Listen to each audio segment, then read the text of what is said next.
A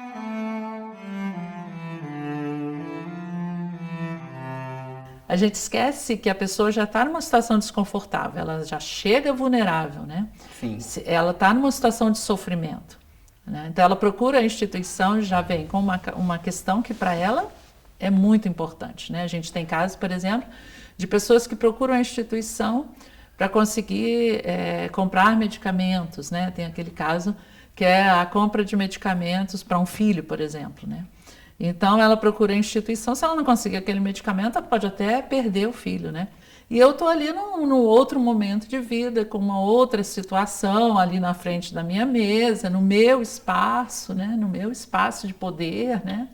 E de repente aquela pessoa chega num espaço que ela não domina, né? E naquela situação, naquela circunstância, e eu quero que ele se enquadre no meu momento, no meu espaço, na minha forma, né? Na minha circunstância.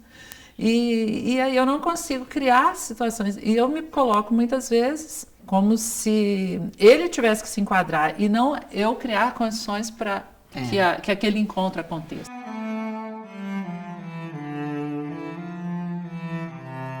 Eu já passei por isso, assim, porque a gente tem diversas necessidades aí, né? E às vezes com boas intenções.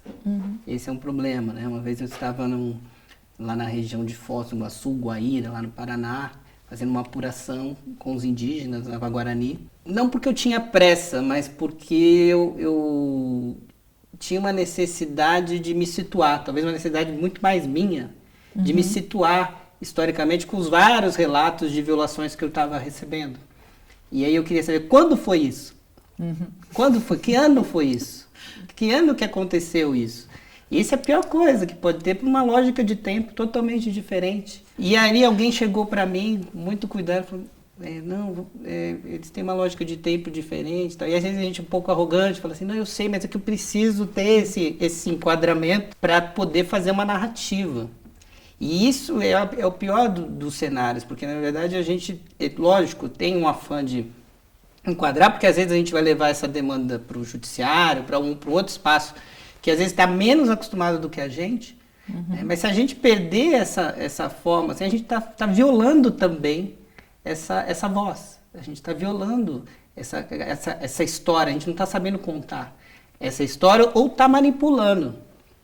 E isso é perigoso, isso vale para todos os nossos momentos ali. No primeiro momento, no momento que o antropólogo trabalha, a história não é a história que você conta, né?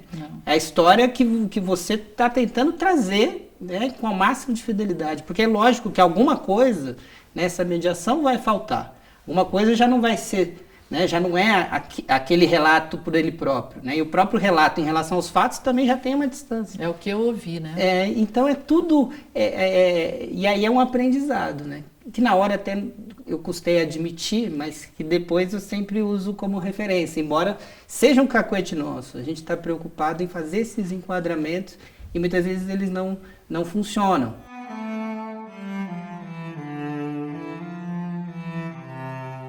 E essa diferença de qual é o problema, né? Muitas vezes a gente interrompe a fala, isso já aconteceu comigo em perícia, que eles estavam desenvolvendo ali a fala, na narrativa deles, e eu nessa mesma dinâmica também, né? De faltar, fazendo ali as minhas anotações e tal, e aí eu senti falta de um dado e eu, né, nessa ansiedade, eu interrompi e voltei, né, a conversa, interrompi o discurso dele. E aí depois, quando eu cheguei para relatar mesmo, para fazer as minhas análises, faltava um dado, faltava... E quando eu fui me recordar, foi exatamente no momento em que eu interrompi que ele ia me dar aquela informação. E aí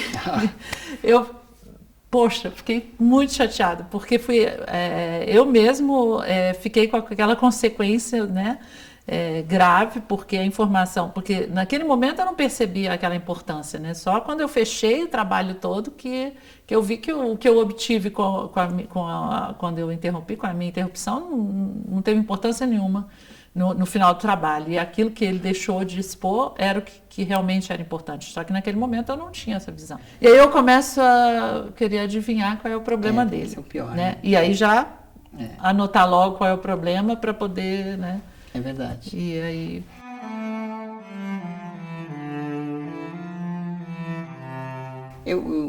Dentro dessa lógica, né, de derrubar muros, que eu acho que é um pouco isso, né, que a gente tenta fazer, eu acho também que tem a questão das estratégias que os grupos têm de luta e de diálogo também com a gente. Os grupos, eles mesmos têm, né, e quebrando um pouco essa noção de que é um pobre coitado ou que a gente vai fazer uma assistência.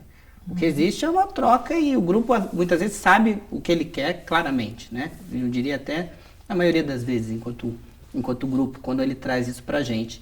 E utiliza várias estratégias, né? E aí eu estava me lembrando de uma situação que é muito comum em relação a comunidades indígenas, que os grupos tentam ocupar alguns espaços em que há prestação de serviços públicos ou atividades relacionadas a uma política voltada aos povos indígenas, seja a FUNAI, seja o Distrito Sanitário Especial Indígena, o DICEI.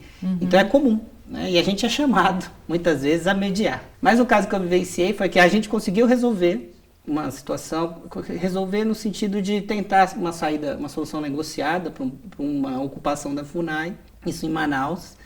E aí houve essa negociação, tudo bem. Aí quando eles resolveram sair, eles resolvem ir para o Ministério Público Federal. Isso num grupo grande, com várias etnias, ao Ministério Público Federal. Para chamar atenção para os problemas dele, para fazer uma reunião, aí que eu digo, da estratégia, né? Uma estratégia de luta política que se coloca numa situação limite e com o fim de sair fortalecido desse processo. A gente precisa entender isso, porque se a gente achar que os direitos, as pessoas conseguem paradas, a gente vai negar toda uma história de luta por direitos. Que é a história de você... Só eu tenho direito a me manifestar e fazer a minha luta política da minha forma, e que eles não têm direito a fazer da forma deles. Exato. Não, e todas as lutas, todas as brigas e disputas por direitos, elas foram fruto de processos similares. Mas o que aconteceu? Eles aparecem lá, e aí nesse caso, pintados, usando... arco e flecha, querendo fazer tudo não só visual, mas querendo se colocar muito fortemente. E aí gera aquele furdunço. Aí chama fulano, aí chama cicrano. E o antropólogo tá aí, o antropólogo tá aí e tal. E um desespero que eu acho que a gente não precisa ter. Né? Primeiro, ter uma consciência de que a gente tem um dever de defender os direitos daqueles povos. E segundo, que situações, essas questões, a gente tem que resolver conversando seriamente, às vezes até duramente, né? Mas sem negar o problema ou sem se fechar. Né? E aí, nisso, aí a questão acaba batendo lá no gabinete do procurador que está envolvido com o caso. Eu falei, não, pode entrar. Vamos entrar, bota todo mundo no auditório.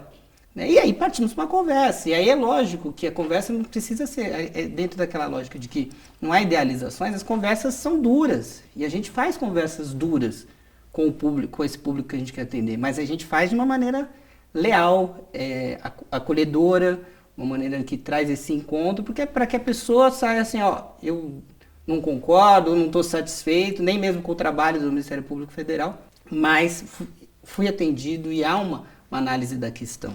Né? Uma vez reconhecido, né? Uma vez a gente tendo reconhecido que há uma violação, que há necessidade de construir soluções, a gente não apenas tem que trabalhar para isso, mas fazer com que eles saibam e acompanham, e dentro das estratégias que eles adotam, que eles entendam, né, e que eles, junto com a gente, tentem achar aquela solução. Né? Às vezes o rumo disso a gente não sabe o que vai dar, se a gente vai ganhar ou não, né? Eu mesmo, tem grupos que até hoje mantenho contato, me dou bem, falo, não conseguimos uma vitória.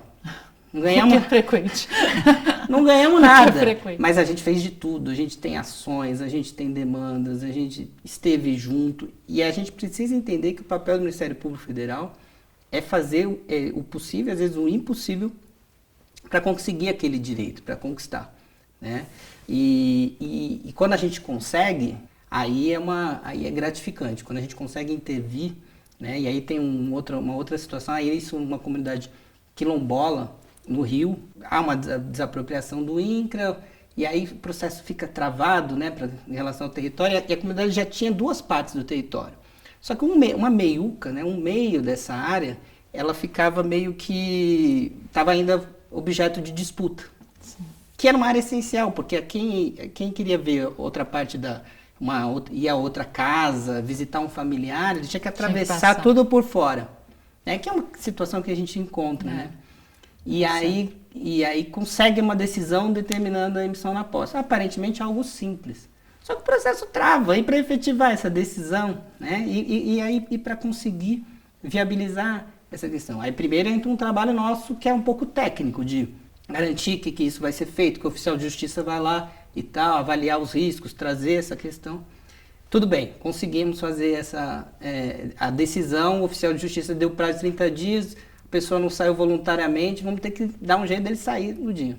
Aí, lá vou eu junto, né? E aí é a coisa mais bonita, uma das coisas mais impressionantes, assim, que já me aconteceu, porque você inverte, né, uma lógica da reintegração de poder. Geralmente você está defendendo uma comunidade de que ela não sofra um despojamento, que ela não perca aquela terra.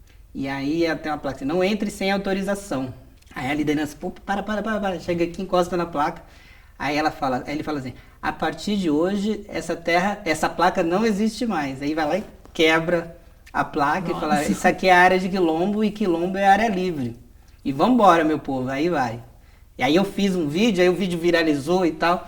E aí é por essas e outras que a gente trabalha, né? Que você vê a materialização daquilo, é impressionante, né? E isso começa, né, muitas vezes com uma demanda singela de uma pessoa que acha que não vai dar em nada.